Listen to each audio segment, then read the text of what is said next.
Sveiki, kovos lauke pristatome naują prietaisą, kurį išvysite jau artimiausią mūsų žaidimą. Ir bandysiu labai trumpai papasakot pagrindinės funkcijas ir naudojimąsi, kad kiltų mažiau klausimų ir viskas vyktų sklandžiau.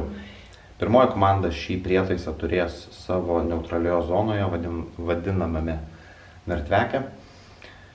Jūsų tikslas bus nugabenti šį prietaisą į žaidimo aikštelės tam tikras pažymėtas vietas ir jį aktyvuoti. Aktyvavimas yra pakankamai paprastas, jums reikia prietaisą padėti būtinai horizontaliai, nes jeigu jūs bandysite kažkaip kitaip, tai prietaisas tiesiog nepasileis ir 3 sekundės laikyti paspaustą šitą raudoną mygtuką, kad prietaisas aktyvuotųsi. Dabar aš galiu pademonstruoti, kas bus, jeigu prietaisą padėsim, sakykime, kažkur tai ne visai tiesiai, ar ne? Tai prietaisą bandant įjungti kreivai. Prietaisas 3 kartus sumirksės raudonai, 3 kartus pasigirs garsinis signalas ir prietaisas toliau liks ramybės būsenoj. Norint jį aktyvuoti teisingai, taisyklingai, padedat tiesiai, ar ne, kad būtų ant tiesaus lygaus paviršiaus ir spaudžiam mygtuką 3 sekundės. Prietaisas užsidega raudonai, geltonai, žaliai ir pradeda mirksėti lėtai žalia spalva, reiškia jis yra aktyvuotas ir pasiruošęs.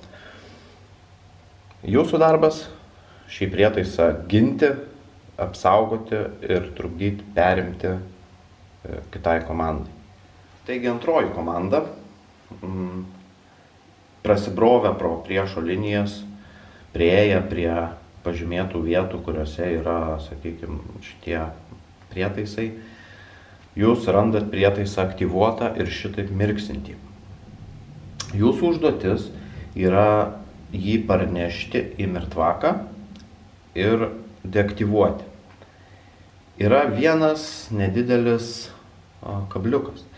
Kada jūs tą prietaisą pajudinsit, prietaisas pradės pipsėti ir pradės skaičiuoti laiką.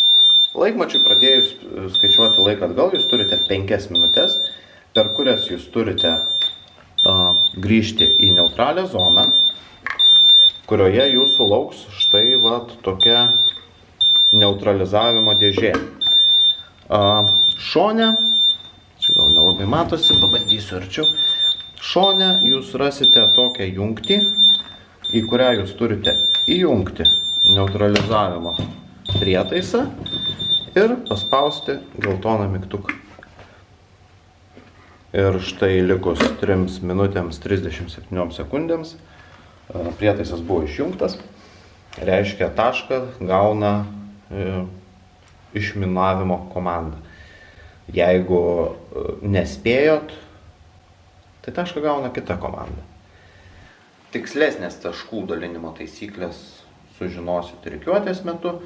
Tikiuosi, šis video padėjo jums susipažinti su nauja įranga ir lauksim ją išbandant realiai. Viso gero.